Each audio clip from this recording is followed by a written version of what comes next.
तो बच्चों, अभी हम आपसे ब्लूप्रिंट पर चर्चा करेंगे। इसमें आपको ये सुविधा होगी कि कौन से प्रश्न कितने नंबर के कहाँ से आ रहे हैं। तो हम सबसे पहले पूरे पाठ्यक्रम को देखते हैं कि कितने बिंदुओं पर कितने भागों में से बांटा गया है। तो हम सबसे पहले इसे पार्ट वाइज लिख लेते हैं। तो इसमें सबसे पहला है काव्यबोध,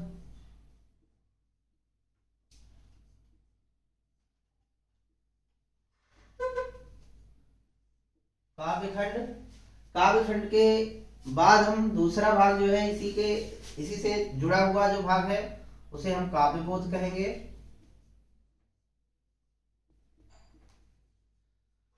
काव्यबोध के बाद गद्य भाग, गद्य भाग के बाद भाषा बोध,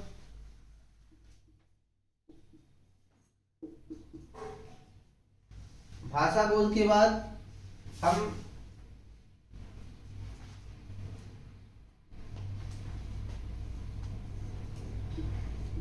वितान से देखेंगे कितने नंबर के प्रश्न आएंगे। फिर अभिव्यक्ति और माध्यम से,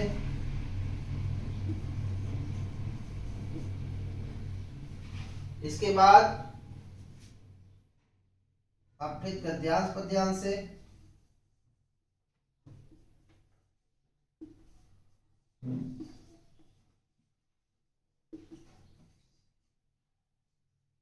इसके बाद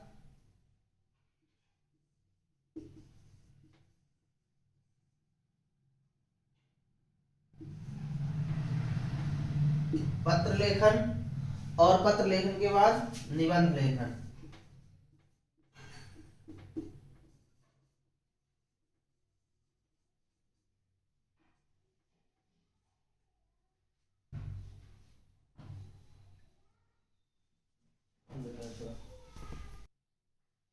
तो देखिए, इसमें पूरे पाठ्यक्रम को 9 बिंदुओं पर केंद्रित किया गया है। अब देखते हैं पूरा पेपर जो है वो 80 नंबर का पूर्णांक कितने का रहेगा। 80 80 पूर्णांक में 80 के पूर्णांक में नंबरों का जो विभाजन है वो इन्हीं बिंदुओं पर किया गया है। तो हम ये देखते हैं कि कौन से बिंदु पर कितने नंबर के प्रश्न आधारित हैं। ये पहला जो बिंदु है ये 17 नंबर का प्रश्न इसमें से आएगा। फिर इसके बाद ये गद्य भाग, गद्य भाग से भी 17 नंबर का प्रश्न आएगा। ये दोनों भाग सेम है, इन दोनों को एक साथ में चर्चा कर रहा हूं इसलिए कि दोनों से सेम प्रश्न आने हैं, सेम टाइप के प्रश्न आने हैं। जैसे इसमें जो 1 नंबर के प्रश्न है ऑब्जेक्टिव प्रश्न, वो 6 प्रश्न रहेंगे और इसमें भी 6 प्रश्न रहेंगे 1 नंबर वाले प्रश्न। तो ये हम इसको देखते हैं, दोनों सेम है, 6 नंबर दोनों में है, 6 क्वेश्चन ऑब्जेक्टिव वाले। और इसमें जो 2 नंबर वाले प्रश्न है वो 2 रहेंगे, इसमें भी 2 रहेंगे। इसमें जो 3 नंबर का प्रश्न है वो 1 रहेगा, इसमें भी 3 नंबर का प्रश्न 1 रहेगा।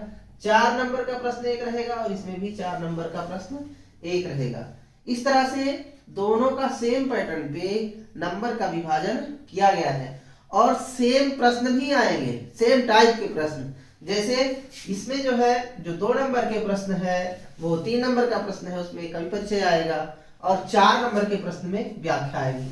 तो आपको कवि परिचय और व्याख्या के लिए सभी पाठों पर व्याख्या अभ्यास करनी है विधिवत। सभी पाठों से कम 1-1, 2-2 व्याख्याएं आपको लिख करके और समझ करके उसको तैयार करना है। यही स्थिति यहाँ भी है, लेखक परिचय और व्याख्या। लेखक परिचय आपको तैयार करना है, लेखक परिचय के अलावा व्याख्या तो आपको सतत अभ्यास करना है।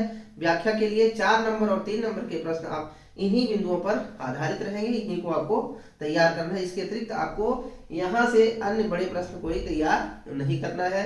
ये मैं आपको, जैसे व्याख्या है तो व्याख्या में आपको संदर्भ, प्रसंग, व्याख्या और अगर काव्य है तो काव्य सौंदर्य या विशेष, इस तरह से आपको व्याख्या तैयार करनी है।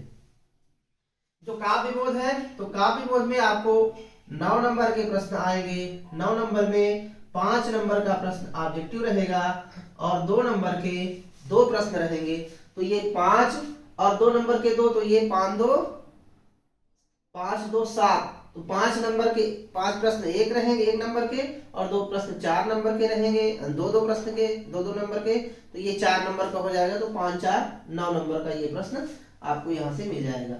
इसके बाद इसमें जो पद्य खंड में पाठ के अतिरिक्त जो आपको तैयारी करना है, उसमें पद्य साहित्य के विकास को तैयार करना है। पद्य साहित्य का जो विकास क्रम है, जैसे आदिकाल, भक्तिकाल, रीतिकाल, आधुनिक काल। आधुनिक काल में जो उसका काल विभाजन है भारतीय युग से लेकर के नई कविता तक, तो उसमें उसकी प्रवृत्तियां, उसके कवि और उनकी रचनाओं को आपको यहाँ तैयार करना है। और 2 नंबर वाले प्रश्नों में ये प्रश्न शामिल रहेंगे। यहाँ भी ऐसे गद्य साहित्य का विकास, इसमें कहानी, एकांकी, नाटक, उपन्यास, इनके तत्व, इनकी परिभाषा, इनका विकास क्रम, तो ये प्रश्न यहाँ पूछे जा सकते हैं। तो इस तरह से ये 2 नंबर वाले प्रश्न 2 रहेंगे, और 1 नंबर वाले प्रश्न 6 यहाँ रहेंगे, 6 यहाँ रहेंगे। 3 नंबर वाले प्रश्न 1 यहाँ रहेगा, 1 यहाँ रहेगा, और 4 नंबर का प्रश्न व्याख्या वाला 1 यहाँ, 1 यहाँ। इस तरह से ये आपका गद्य भाग और पद्य भाग का पूरा विश्लेषण है। आपको इसके आधार पर अपनी तैयारी करना है। फिर काव्य बोध में आपको 9 नंबर का जो मैंने बताया, इसमें 5 नंबर के प्रश्न 1 नंबर के रहेंगे ऑब्जेक्टिव टाइप वाले में, और 2 प्रश्न आपको 2 नंबर के रहेंगे। तो इसमें भी आपको जैसे रस, छंद, अलंकार, काव्य की परिभाषा, काव्य के भेद और शब्द गुण, शब्द शक्ति, इनसे प्रश्न इसमें रहेंगे। इसके बाद है भाषा बोध। तो भाषा बोध में 12 नंबर के प्रश्न पूछे जाएंगे, जिसमें से ऑब्जेक्टिव टाइप के प्रश्न 5 रहेंगे। 5 नंबर का ऑब्जेक्टिव टाइप का प्रश्न आएगा। इस 5 नंबर में आपको जैसे सत्य असत्य है, खाली स्थान है, जोड़ी मिलाना है, और वैकल्पिक प्रश्न है। तो ये जो सभी प्रश्न है ये इसी के अंतर्गत आएंगे। फिर इसमें 2 प्रश्न 2 नंबर के भी रहेंगे, 2 प्रश्न 2 नंबर के रहेंगे। इसमें उसको आपको तैयार करना है, और 1 प्रश्न इसमें 3 नंबर का भी रहेगा। तो ये इस तरह से इसका जो है पैटर्न रहेगा। आपको तैयार क्या करना है भाषा बोध में, जैसे आपको मुहावरा है, लोकोक्ति है, भाषा है, राजभाषा, राष्ट्रभाषा, संवाद लेखन है, विज्ञापन लेखन है। इसके अलावा जो है इसमें शब्द की परिभाषा है, शब्द के प्रकार है, उत्पत्ति के आधार पर तत्सम, तद्भव, देशज, विदेशी, और उपसर्ग है, प्रत्यय है। तो इन बिंदुओं पर जो है आपको इस वाले भाग को तैयार करना है। संवाद लेखन और विज्ञापन लेखन, विशेष रूप से जो 3 नंबर का प्रश्न है उसमें विज्ञापन लेखन या संवाद लेखन या जो है भाव विस्तार, ये जो है 3 नंबर वाले प्रश्न में पूछा जाता है। तो इस दृष्टि से आप इन बिंदुओं के आधार पर इस भाग की तैयारी आपको करना है। इसके पश्चात है विधान। तो विधान में 7 नंबर के प्रश्न पूछे जाएंगे विधान से। इसमें भी ऑब्जेक्टिव वाले प्रश्न 5 रहेंगे, 5 नंबर का ऑब्जेक्टिव प्रश्न रहेगा। इसके बाद 2 प्रश्न, 1 प्रश्न इसमें 2 नंबर का रहेगा, 1 प्रश्न इसमें 2 नंबर का रहेगा।